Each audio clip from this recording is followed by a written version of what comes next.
திமுக காங்கிரஸ் கூட்டணி அரசால் பறிபோன ஜல்லிக்கட்டு உரிமையை மீட்டெடுக்க மாணவ செல்வங்கள், இளைஞர்கள் அமைதி வழியில் போராட்டம் நடத்தி வருவதாக சின்னம்மா பெருமிதம் தெரிவித்துள்ளார்.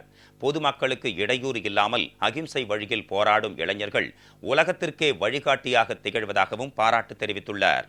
அனைத்திந்திய அண்ணா திராவிட முன்னேற்றக் கழக பொதுச் செயலாளர் சின்னம்மா வெளியிட்டுள்ள முக்கிய அறிக்கையில், தமிழர் தம் கலாச்சார பண்பாட்டு பெருமைகளின் அடையாளமான ஜல்லிக்கட்டு விவகாரத்தில் மத்திய அரசு விரைந்து ஓர் அவசர சட்டத்தை கொண்டு வந்து ஜல்லிக்கட்டுக்கான தடையை முழுவதுமாக நீக்க வேண்டும் என்கிற கோரிக்கையை அஇஅதிமுகவும் மறைந்த மாண்புமிகு முதலமைச்சர் புரட்சித் தலைவி அம்மாவின் வழித்தடத்தில் நடக்கும் தமிழக அரசும் தமிழகத்தில் உள்ள அனைத்து அரசியல் கட்சிகளும் ஒருமுகமாக குரல் எழுப்பி வருகின்றன என தெரிவித்துள்ளார்.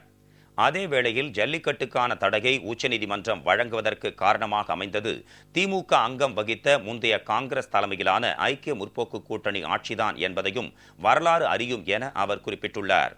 ஆனாலும் திமுக காங்கிரஸ் கூட்டணி அரசால் அன்று பறிபோன ஜல்லிக்கட்டு உரிமையை மீட்டெடுக்க இன்று போராடி வரும் தமிழக மக்களின் கொதிநிலை கொண்ட அதே மனநிலையில்தான் 1.5 கோடிக்கும் மேற்பட்ட தொண்டர்களை கொண்ட அனைத்திந்திய அண்ணா திராவிட முன்னேற்ற கழகமும் சரி, புரட்சி தலைவி அம்மா வழித்தடத்தில் நடக்கும் தமிழக அரசும் சரி ஒருமித்த கருத்தையே கொண்டிருக்கிறது என சின்னம்மா தெரிவித்துள்ளார்.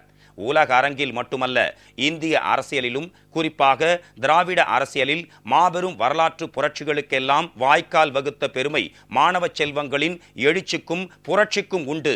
அதே வேளையில் தன்னெழுச்சியாக உருவாகியிருக்கும் போராட்டங்களும் ஆர்ப்பாட்டங்களும் பொதுமக்களின் அன்றாட வாழ்க்கைக்கு இடையூறாகவோ குந்தகத்தை ஏற்படுத்தும் வகையிலோ அமைந்துவிடக் கூடாது என்ற பொறுப்புணர்வோடு தங்களின் ஆர்ப்பாட்டங்களையும் போராட்டங்களையும் அமைதி வழியில் அகிம்சா நெறியில் முன்னெடுத்து வரும் மாணவ செல்வங்களும் இளைஞர்களும் உலகத்திற்கே வழிகாட்டும் உயரியவர்களாக திகழ்வதை பாராட்டித்தான் ஆக வேண்டும் என சின்னம்மா குறிப்பிட்டுள்ளார்.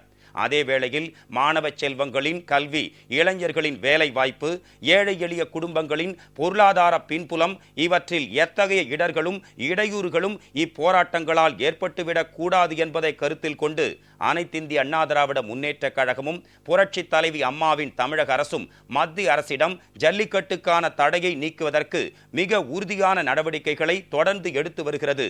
இவை அனைத்திற்கும் மேலாக மாணவ செல்வங்கள், இளைஞர்கள் உள்ளிட்ட தமிழக மக்களின் உணர்வுகளுக்கு மதிப்பளிக்கின்ற வகையில் வரவிருக்கும் தமிழ்நாடு சட்டமன்ற பேரவை கூட்டத்தொடரில் ஜல்லிக்கட்டுக்கு எதிரான தடையை முற்றிலுமாக நீக்கிடக் கோரும் தீர்மானத்தை முன்மொழியவும் அதனை அனைத்து கட்சிகளின் ஒருமித்த குரலால் நிறைவேற்றவும் வலியுறுத்துவோம் என்பதை உறுதிபட தெரிவித்துக் கொள்வதாக சின்னம்மா குறிப்பிட்டுள்ளார்.